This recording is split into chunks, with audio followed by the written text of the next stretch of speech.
আসসালামু আলাইকুম। তোমাদের ঢাকা সেন্ট্রাল ইউনিভার্সিটির ভর্তি পরীক্ষার জন্য হাতে গোনে আর মাত্র 20টা দিন সময় আছে। তো এই 20 দিন তুমি কিভাবে প্রস্তুতি নিলে ঢাকা সেন্ট্রাল ইউনিভার্সিটি একটা সিট নিশ্চিত করতে পারবা, সেই বিষয় নিয়ে কথা বলবো এই ভিডিওতে। তো ঢাকা সেন্ট্রাল ইউনিভার্সিটির জন্য প্রশ্ন আসলে কোথা থেকে আসে, কোন বইগুলো তুমি রিভিশন দিবা, এই সম্পূর্ণ গাইডলাইন তুমি এই ভিডিওতে পেয়ে যাবা। তো যারা প্রিপারেশনটা এতদিন নাও নাই, আবেদন করার পর একটু সিরিয়াসলি প্রিপারেশন নিতে যাচ্ছ, অল্প সময় কিভাবে গুছাই নিবা, জাস্ট এই ভিডিওটা দেখো, ইনশাআল্লাহ একটা গাইডলাইন পেয়ে যাবা। ঠিক আছে? তো চলো আমরা দেখি। তো আর যারা আমাদের পেজটাতে এখনো ফলো দিয়ে রাখো না ভাই, ফলো দিয়ে রাখো, কারণ ডিসি এর জন্য আমরা খুব দ্রুত ফ্রি আমাদের ক্লাস শুরু হবে, ম্যারাথন ক্লাসগুলো তুমি কিন্তু এখানে পেয়ে যাবো। কোশ্চেন ব্যাংকের উপরে আমরা রিভিশন ক্লাসগুলো তোমাদের নিব। ঠিক আছে? আচ্ছা চলো আমরা কথা না বলে শুরু করি। তো প্রথম যে বিষয়টা দেখো ভাইয়া, আমরা বেশি বড় করবো না ভিডিওটা, খুবই শর্ট ভিডিও করে দিব। দেখো প্রথম যে বিষয়টা তুমি খেয়াল রাখবা, এখানে দেখো ভাই, তোমাকে এই বছর আমি কিন্তু এর আগের ভিডিওতে প্রত্যেকটা ভিডিও তোমাকে বলতেছি যে তোমরা বিগত বছরের প্রশ্নটা বেশি করে ইম্পর্টেন্স দাও। কেননা কারণ এই বছরে প্রশ্ন প্রণয়ন যে কমিটি, এটা কিন্তু এতটা বেশি সময় পাচ্ছে না যে তোমাদের নতুন করে প্রশ্ন তোমাদের দিবে, নতুন প্যাটার্ন তোমাদের দিবে। তো দেখা যাবে যে গত বছরে যে প্রশ্ন, গত বছর বলতে কি, যখন তোমার 7 কলেজ ছিল, ঠিক আছে, 7 কলেজ যখন ছিল, এবং গত বছর 24-25 যে ডিসিও প্রশ্নগুলো, হ্যাঁ, একদম তোমার হচ্ছে 17-18 থেকে 24-25 পর্যন্ত যে প্রশ্নগুলো আছে, এই সবগুলা প্রশ্ন তুমি দেখবা। শুধুমাত্র যে 24-25 প্রশ্ন দেখবা তা না, একদম 17-18 থেকে শুরু করে যে প্রশ্নগুলো আছে, মেনলি 7 কলেজের যে প্রশ্ন ব্যাংকটা আছে, ওইটা সহ তুমি পড়বা। ঠিক আছে?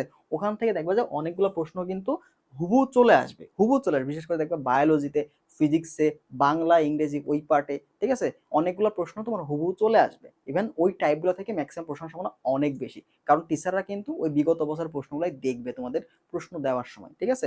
আর বিশেষ করে দেখবা যে ওই ডিসিওর কোশ্চেন ব্যাংকটা এবং তোমার ভার্সিটি ইউনিটের কোশ্চেন ব্যাংক থেকে অনেকগুলো প্রশ্ন তোমার হুবহু কম পাবা। কারণ এই যে বললাম, সময় কম পাচ্ছে, নতুন করে প্রশ্ন বা নতুন প্যাটার্নে প্রশ্ন করার মতো কিন্তু সময় তারা পাবে না।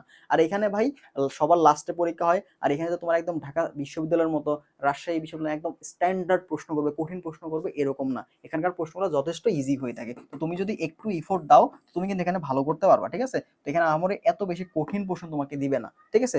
জাস্ট তুমি যে পারা প্রশ্নগুলো, তোমার যে জানা প্রশ্নগুলো, এইগুলো তুমি যদি অ্যান্সার করে আসতে পারো, তাহলে ইনশাল্লাহ কভার হয়ে যাবে। তো এখানে তুমি থিওরি প্রশ্নগুলো একটু বেশি করে ফোকাস দিবা।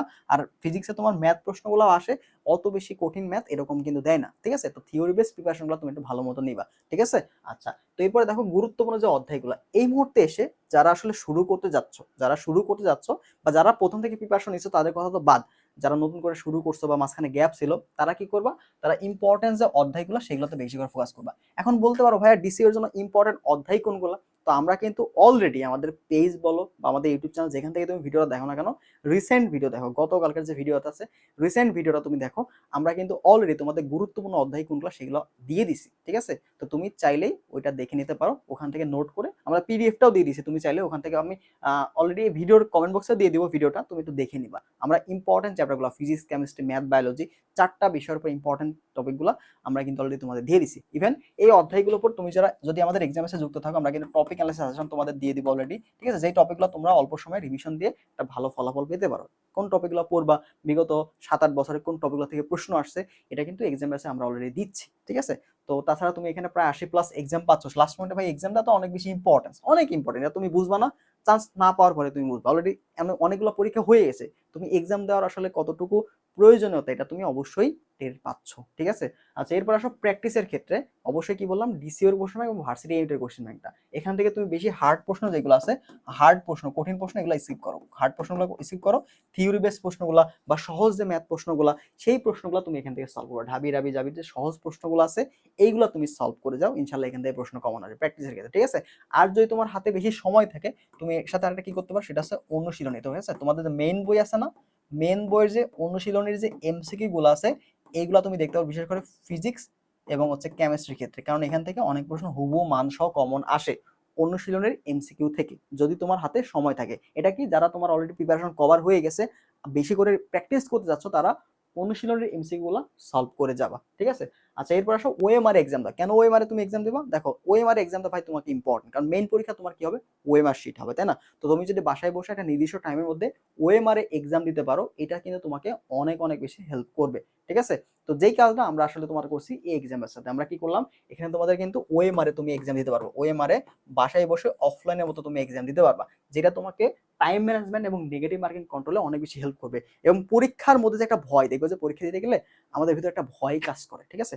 তো প্রথম দিন পরীক্ষা দিলা, তোমার মধ্যে একটু ভয় কাজ করতেছে, দ্বিতীয় দিন পরীক্ষা দিলা, ভয়টা একটু কমবে, তৃতীয় দিন পরীক্ষা দিলা, তোমার ভয়টা আরেকটু কমবে। তো এইভাবে তুমি যদি এক্সাম দেওয়াটা শুরু করো, তো মেইন পরীক্ষার গিয়ে তুমি যে নার্ভাসনেস তোমার কাজ করতেছিল বা তোমার মধ্যে যে ভয়টা কাজ করতেছিল, এটা কিন্তু অনেকাংশে কমে যাবে।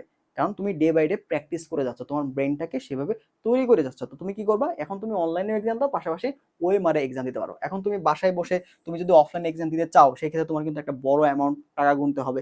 বাট তুমি কিন্তু এখানে মাত্র 199 টাকা আমাদের যে এক্সাম ব্যাচটা আছে এটাতে যুক্ত হয়ে তুমি প্রশ্ন ব্যাংক সলভ ক্লাস পাচ্ছ, ম্যারাথন ক্লাস পাবা, প্রশ্ন ব্যাংক পিডিএফ। যদি তোমাদের কাছে কোনো প্রশ্ন ব্যাংক না থাকে, দেখো ডিসিও এর প্রশ্ন ব্যাংক এবং ভার্সিটির কোশ্চেন ব্যাংকটা লেটেস্ট এডিশন আমরা কিন্তু অলরেডি তোমাদের দিয়ে রাখছি, ঠিক আছে? প্রশ্ন ব্যাংকের পিডিএফটা অলরেডি তুমি কিন্তু এখানে পাবা। যাদের নাই, তুমি ওই 199 টাকার মধ্যেই সব কিছু পাচ্ছ, ঠিক আছে? এর মধ্যেই তুমি সবগুলা জিনিসপত্র পাবা, ম্যারাথন ক্লাস পাবা, প্রশ্ন ব্যাংক সলভ ক্লাস পাবা, 80+ এক্সাম পাবা, ওএমআর শিট পাবা, ওএমআর এক্সাম দিতে পারবা। তো তোমাদের যদি এক্সাম সিস্টেমটা আমি যদি একটু দেখাই, তাহলে তোমার কাছে ক্লিয়ার হয়ে যাবে বিষয়টা, ঠিক আছে? আমি তোমাদের এক্সাম সিস্টেমটা দেখাবো। দেখো, আমাদের তুমি যখন এক্সাম বেসে যুক্ত হবা, তো আমাদের যে ওয়েবসাইটে তোমাদের অ্যাক্সেসটা দেওয়া হবে এক্সাম বেসের, তো এখানে আমাদের ফেজ 1 এবং ফেজ 2 দুইটা এক্সাম সেকশন আছে। তো ফেজ 1টা মূলত আমাদের অলরেডি শেষ এক্সাম দেওয়া। তো ফেজ 1 এ ঢুকতে দেখো তুমি এখানে রুটিনটা পাবা, আমাদের গ্রুপ লিংকটা পাবা, বা সাজেশন টপিক দেখো, ওএমআর শিট ডাউনলোড করবা কিভাবে, ওএমআর শিট তোমাকে দেওয়া আছে। এখানে ক্লিক করে তুমি এখানে যে ওএমআর শিটটা পাবা, এটা অবশ্যই তুমি কি করবা, প্রিন্ট করে নিবা, ঠিক আছে?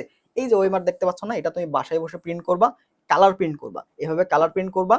এরপরে তুমি এক্সাম কিভাবে দিবে এটা তোমাকে আমি একটু দেখাই। এক্সামটা কিভাবে দিবে এটা তোমাকে দেখাই। দেখো, এই যে আমাদের যে ওয়েবসাইটে কিভাবে এক্সাম দেওয়া ভিডিও দেওয়া আছে অলরেডি। পাশাপাশি দেখো, এই যে এখানকার যে এক্সাম ফেজ 1 এর যে এক্সামগুলো, এগুলা অলরেডি হয়ে গেছে। তুমি যতবার ইচ্ছা তুমি দিতে পারবা, অনলাইনেও দিতে পারবা, তুমি চাইলে অফলাইনে ওএমআরেও দিতে পারবা। দেখো, ওএমআরে খুব সহজে তুমি এক্সাম দিতে পারবা। দেখো, ভেক্টর, ভৌত জগত ভেক্টর, এটা সাপোজ আমি এক্সামটা দিব, ঠিক আছে? এটা সাপোজ আমরা এক্সামটা দিব। আচ্ছা, এটা সম্ভবত আমাদের হয়তো অফলাইন করা নাই। আচ্ছা দেখো, গুণগত রসায়ন সাপোজ তোমাকে হচ্ছে এই এক্সামটা আমরা দিব, ঠিক আছে? এক্সামটা আমরা এখানে দিব হচ্ছে অফলাইনে। দেখো, এটা আমরা দেখো কিভাবে অফলাইন এবং অনলাইন দুইভাবে দেওয়া যাবে। তুমি চাইলে, তো বললাম এখন এক্সামগুলো লাস্ট মোমেন্টে তুমি কি করবা, ওএমআর এ দেওয়ার চেষ্টা করবা। তো দেখো, এখানকার যে আমাদের অপশনগুলো আছে, তুমি চাইলে এখানে নরমালি সিলেক্ট করতে পারো যে ক নাম্বার অপশন নাই, খ নাম্বার অপশন, এভাবে সিলেক্ট করে সাবমিট করলে তোমার অনলাইনে এক্সাম দিতে পারবা। তোমার এখানে ওএমআর দিয়ে এক্সাম দিতে হবে না। বাট তুমি যদি ওয়েমার নিলা, তোমাকে যে ওয়েমার দিলাম না, ওটা প্রিন্ট করে আনলা, প্রিন্ট করে এসে দেখো এক নম্বর প্রশ্নের কোনটা উত্তর, ক নাম্বার, তুমি ক নাম্বার ভরাট করলা। 2 নম্বর প্রশ্নের কোনটা উত্তর, সাপোজ হচ্ছে খ নাম্বার, তো তুমি খ নাম্বার ভরাট করলে। এভাবে প্রশ্ন দেখে দেখে তুমি ভরাট করবা। দেখো, এখানে তোমার কিন্তু টাইমার উঠতেছে, ঠিক আছে? তো এই সময়ের মধ্যে, সময় শেষ হওয়ার আগে তোমার কিন্তু ওয়েমারটা ঠিক করতে হবে, ওয়েমারটা তুমি ভরাট করে ফেলবা, ঠিক আছে? দেখো, বাসায় বসে তুমি যখন পরীক্ষা দিবা, তখন টাইমারে ঝামেলা থাকে যে তুমি নির্দিষ্ট সময়ের মধ্যে পরীক্ষা দিচ্ছ কিনা। দেখা গেলো 60 মিনিটের পরীক্ষা, তুমি 2 ঘন্টা লাগাই দিচ্ছ, এরকম তো হবে না। তোমাকে নির্দিষ্ট সময়ের মধ্যে দিতে হবে। দেখো, ওএমআরে তুমি যখন এক্সাম দিবা, তখন তোমার কিন্তু ওয়েবসাইটে টাইম করবে, কারণ এই টাইমের মধ্যে এক্সাম না দিলে তোমার ওএমআর কিন্তু সাবমিট হবে না। তো দেখো, আমি সময়ের মধ্যে কি করলাম, ওএমআর দিব। তাহলে এই যে এখানে দেখো, ক্লিক আপলোড ওএমআর, না, এখানে ক্লিক করবা, ওএমআরটা সুন্দর মতো ক্লিয়ার ছবি তুলবা, ঠিক আছে? অবশ্যই তোমাকে ক্লিয়ার ছবি তুলতে হবে। দেখো, আমার অলরেডি ছবি তোলা আছে। দেখো, এই যে ওএমআরটা দেখো ছবি তোলা আছে। তো তুমি কি করবে, এটা একটু ক্রপ করে নিবা, ঠিক আছে? তুমি এটা কি করবে, এটা তোমাকে ক্রপ করে নিতে হবে, এটা তোমাকে ক্রপ করে নিতে হবে। তো ক্রপ না করলে তুমি কিন্তু এখানে এক্সামগুলা ভালো মতো দিতে পারবা না, ওকে?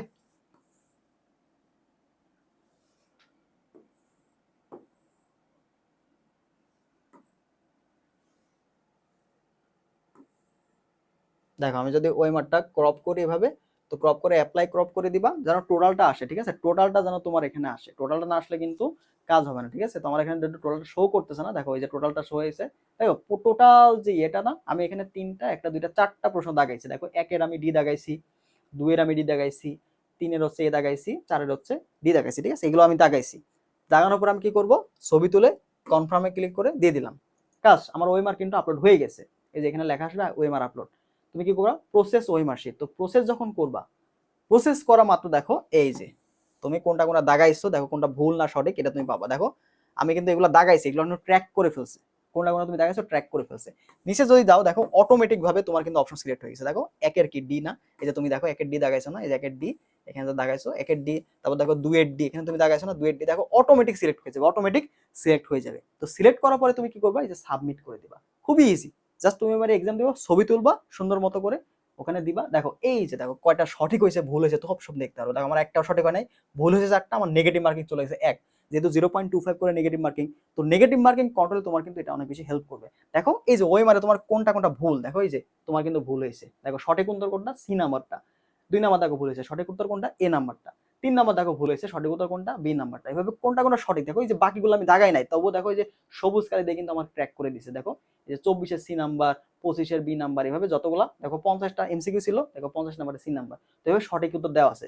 এবার তুমি যদি নিচে স্ক্রল করো, দেখো এই যে এখানে প্রশ্ন সহ দেওয়া আছে, ইভেন প্রশ্নের ব্যাখ্যাগুলো দেওয়া আছে, যে উত্তর, প্রশ্ন, উত্তর। তো তুমি ওয়ে মারেও ট্র্যাক করতে পারতেছো, আবার প্রশ্ন আসলে কোনটা, উত্তর ব্যাখ্যা, এটাও তুমি কিন্তু দেখতে পাচ্ছ। তো এই যে সঠিকভাবে এত সুন্দরভাবে তুমি যদি লাস্ট মোমেন্টে এক্সামগুলো দাও, তো তোমার এক্সাম ভিত্তি তুমি বিশ্বাস করো অনেক অনেক কমে যাবে। এবং তোমার রেজাল্ট, তুমি যদি মেন পরীক্ষাতে এখন দিয়ে যদি 50 পাইতা, তুমি এভাবে যদি এক্সামগুলো দাও, নিজের মনোবল বৃদ্ধি করে তুমি যদি এক্সামগুলো দিতে পারো, তুমি এখানে এই 50 মার্ক দেখবা যে তোমার 60-70 হয়ে গেছে।